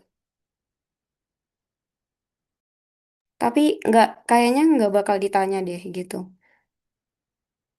Ya paling ditanyanya tentukan matriks bobot gitu aja. Ya, mungkin bisa dicoba ya ngitung matriks least square secara manual. Menurut aku bakal lebih kebayang sih jawabannya. Lanjut ya. Mau di-review lagi dikit aja cara nentuin M sama N dari soal gambar gitu gimana ya Kak? Biar tahu, oh ini M, oh ini N. Boleh aja Ini, balik ke slide yang aku. oh iya bentar ya. Sebenarnya M sama N ini tuh eh, huruf aja sih, mau ganti-ganti jadi A atau B boleh. Cuman kayak intinya state dulu aja M atau N itu apa. Misalkan kalau aku state-nya M itu data pengukuran. Jadi data yang diperoleh dari hasil ngukur. Misal apa aja yang bisa diperoleh dari hasil ukur tuh kayak beda tinggi. Terus kalau N itu parameter yang dicari. Jadi misal soalnya bilang tentukan titik N dan X gitu. Ya udah berarti N-nya itu atau parameter yang akan dicari ada dua, yaitu N dan X. Terus kalau dia bilang didapatkan hasil ukuran, nih kayak misalkan kita state dulu M sama N. M itu adalah data ukuran, sedangkan N adalah data yang akan dicari. Terus M-nya itu adalah ukuran kan tadi. Jadi kita langsung lihat di soal mana pernyataan soal yang menyatakan ukuran. Nah, di sini kan ukurannya sebagai berikut.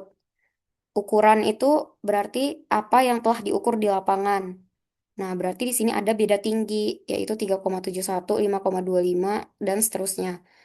Kenapa cuma beda tinggi yang kita anggap sebagai ukuran di sini? Karena yang akan ditentukan juga beda tinggi. Jadi fungsi jarak ukuran di sini itu cuma untuk menentukan matriks bobot aja. Jadi bukan berarti karena beda tingginya ada 5, jaraknya ada 5, jadi ukurannya 10. Enggak kayak gitu.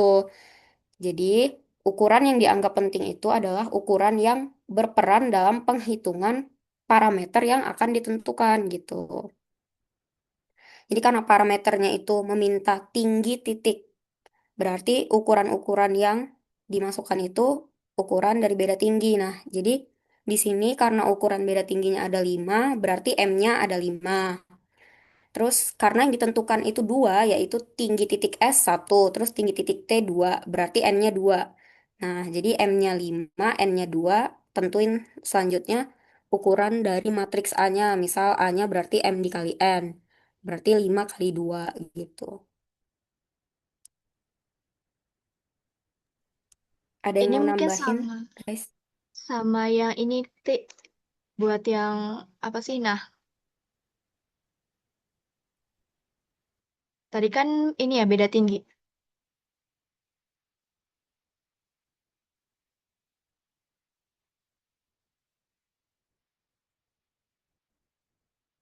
Kalau yang ini tuh sama juga. Kita tuh hitung dulu yang data ukuran kan kalau di sini ada jarak sama sudut ya. Kita hitung aja berarti oh eh, yang diketahuinya itu kan tadi M ya kita tentuin. Berarti hitung jarak sama sudut itu ada berapa. Kalau di sini kan ada 5 tuh. Terus kita hitung yang eh dicarinya tuh ada berapa gitu. Biasanya kan kalau kayak gini satu ya, kayak gitu.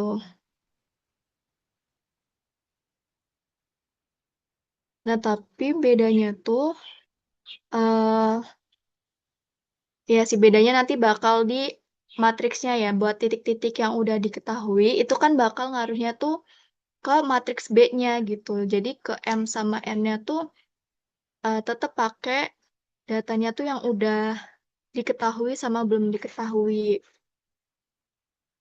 gitu. Ada lagi yang mau nambahin?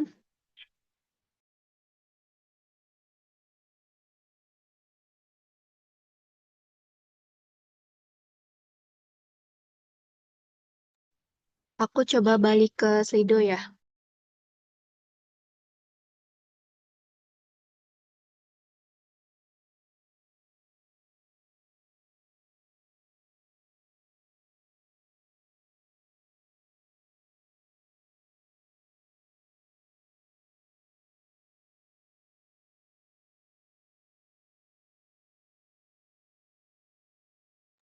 Buat di Slido udah nggak ada lagi. Gimana moderator? Baik, untuk sesi tanya jawab mungkin dicukupkan saja sampai di sini. Sekarang mungkin boleh dokumentasi dulu, kakak dan teman-teman. Bagi yang bisa on cam, boleh on cam dulu.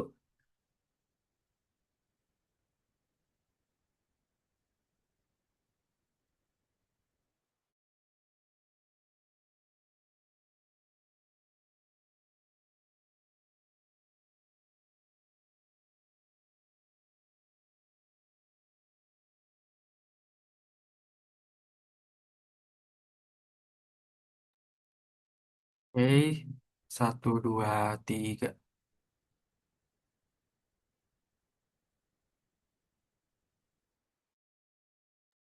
Oke, terima kasih teman-teman semua yang udah hadir pada gabi hari ini dan kakak asisten yang telah mengisi materi. Untuk sekarang, boleh untuk langsung live saja. Terima kasih. Oke, semangat ujiannya. Terima kasih, semangat ujiannya. Terima kasih, Kak. Banget guys, dibelajarin lagi serius.